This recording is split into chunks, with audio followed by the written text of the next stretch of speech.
Hey, what's up guys? This is Sasquatch Locks. We are back with another lock picking video, and today we have a little discus padlock. It is a batten, however you pronounce that. I don't know how big this one is, if it's a 70 millimeter, 60 millimeter, I'm not sure, it doesn't really say. But I'm going to share with you guys a little tips and tricks that I do to open these locks. This one was really easy, then it started giving me issues, so I had to mess around with it more. But the same technique I've been using on discus padlocks like this still does work. This one's just being a little bit frustrating, but I figured I'd show you guys what I do. So hopefully if you're picking these, it'll help you a lot. These can just be frustrating because, let me see if this is locked back, because you can tell how much spring tension it turns over a lot before you actually tension it, which can really mess with you when you're tensioning it to try and pick it. But that's why I have just started to basically rake these things. As long as it's not something like, I don't know, an Avis that has security pins, you should be able to rake it. So what I've learned is if you take your rake, this is a triple peak or Bogota, whatever you want to call it, from Sparrows, and you stick it in. Let me zoom in on this so maybe you can see a little bit better. And you tension it a little bit, and you just basically start feathering the tension while raking it.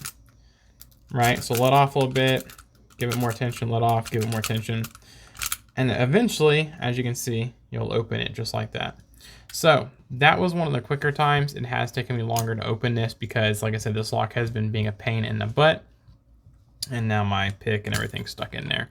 But that is one of my tips to opening these locks. It does take a minute sometimes, but if it's just all standard pins and a cheaper lock like this, you should be able to just, like I said, feather the tension back and forth. While you keep the rake in there and raking it out, just basically apply, let off, apply, let off, apply, let off. Just do that over and over again, and you should be able to get the lock open. Let's try it again. Put it in there without any tension. Let's see if we can do this again. Just kind of rake back and forth, feather the tension.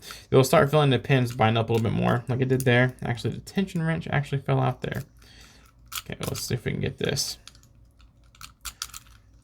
Apply let off, just because you might bind the pins up and you might not be able to get it open. So you might want to, let off the tension and give it more tension. But as you can see, it does take a minute sometimes. Let's get that back in there.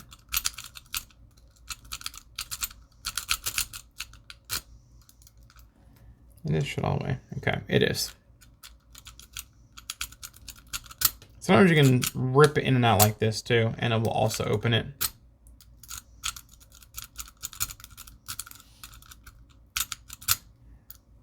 As you can see, like I said before, it can give you some issues.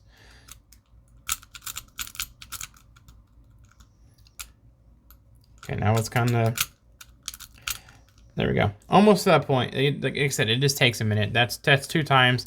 I just wanted to show you guys the reality of how these can actually act sometimes. You can single pin pick these. They are, and this one at least is standard pin, so you can single pin pick them. It's not incredibly hard. It's just, again, that tension that can cause you issues. So I hope this helped you guys. I hope you enjoyed it. Let me know in the comments down below.